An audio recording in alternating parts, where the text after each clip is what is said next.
Oi, pessoal! Para quem já investe ou está pensando em começar, tem uma decisão que é, assim, crucial.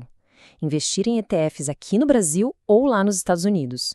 Pode parecer um detalhe, mas essa escolha pode mudar completamente o ritmo da sua jornada financeira. Vamos entender juntos qual caminho faz mais sentido?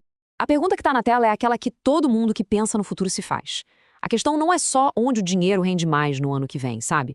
É sobre qual ambiente, qual ecossistema, o brasileiro ou o americano, dá as melhores condições para construir um patrimônio de verdade ao longo de décadas. Vamos aos fatos.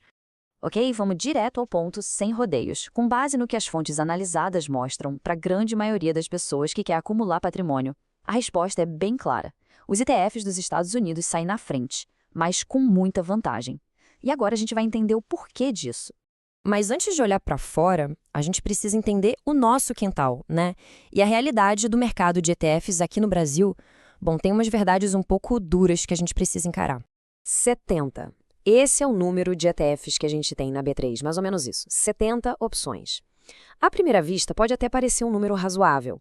Mas agora olha só esse contraste. Nos Estados Unidos, o número de ETFs passa de 3 mil. Percebe a diferença? É uma coisa brutal. E é exatamente nesse ponto que toda a nossa conversa começa.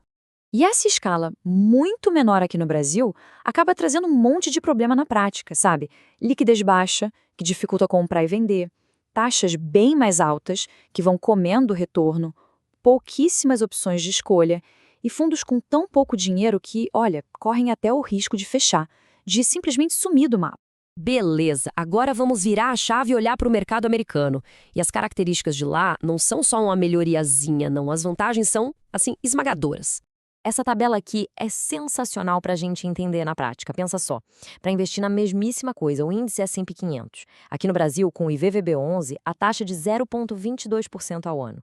Lá nos Estados Unidos, o VOO, que faz a mesma coisa, cobra um 0,03%. Gente, é mais de 7 vezes mais barato. Fora a liquidez e o volume de dinheiro que são de outra dimensão. Então, resumindo a história toda, o mercado americano oferece custos ridiculamente mais baixos, uma liquidez que parece infinita, uma variedade de produtos para qualquer tipo de estratégia que se possa imaginar, e está sempre inovando. É um ecossistema realmente construído para potencializar o crescimento de quem investe.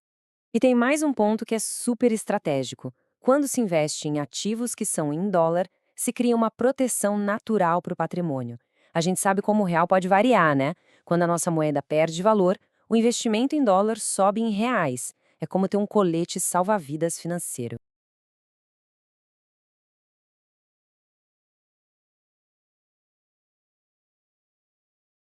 Mas, claro, nem tudo são flores. Existem algumas barreiras, ou pelo menos a gente percebe como se fossem barreiras para investir lá fora. Vamos dar uma olhada nelas e ver se são tão grandes assim? As fontes mostram que são basicamente duas coisas, que na verdade são mais uns obstáculos que a gente só passa uma vez. O primeiro é aquela complexidade inicial, a burocracia de abrir a conta. Mas, fez uma vez, já era. O segundo é o tal do imposto sobre herança, que é uma preocupação real, sim, mas que só começa a valer para quem tem mais de 60 mil dólares investidos lá. E esse processo, que parece um bicho de 7 cabeças, se resume a isso aqui. Primeiro, abrir a conta na corretora, que hoje em dia é quase tudo online. Segundo, mandar o dinheiro para lá. E terceiro, converter de real para dólar. Pronto. Depois que se pega o jeito, o caminho está livre. E sobre esse imposto de herança, o estate tax, é bom entender direitinho. Ele é um imposto americano que só se aplica a quem não mora lá e tem mais de 60 mil dólares em ativos. Existem maneiras de planejar isso, de mitigar, mas é um ponto para ficar de olho com certeza. Ok, então chegamos na hora do veredito desta análise. Vamos reforçar a ideia principal, mas também mostrar que tem uma exceção importante nessa história toda. Esse gráfico aqui, nossa, ele fala por si só. Olha a diferença de custo. De um lado, um ETF bem popular do Ibovespa, o BOVA11, com uma taxa de 0,5%. Do outro, o VOO do S&P 500 com míseros 0,03%. A diferença no gráfico é gigante e no bolso, então, nem se fala. Para a gente ter uma ideia bem concreta, se a gente pegar R$ 1 milhão investidos, essa diferença de taxa aí de 0,47% significa um custo extra de R$ 4.700 todo santo ano. É um dinheiro que simplesmente vai embora e não volta mais. E o pior é o efeito disso no longo prazo. Como a fonte bem coloca, em 30 anos, com os juros compostos trabalhando, essa diferencinha vira uma bola de neve gigante. A gente está falando de centenas de milhares de reais que poderiam estar no patrimônio, mas que ficaram pelo caminho em forma de taxa. Mas calma, tem uma exceção importante. Para quem tá bem no comecinho, com pouco dinheiro, tipo até uns 5 mil reais, e ainda tem aquele receio de mandar dinheiro para fora, tá tudo bem começar por aqui com os ETFs brasileiros. O mais importante é dar o primeiro passo. Depois, com mais patrimônio e mais confiança, a migração para o exterior vira o próximo passo natural. E a gente termina com essa provocação. Depois de ver tudo isso, a pergunta que fica não é se é difícil investir fora. A pergunta de verdade é: qual o custo de ficar só por aqui?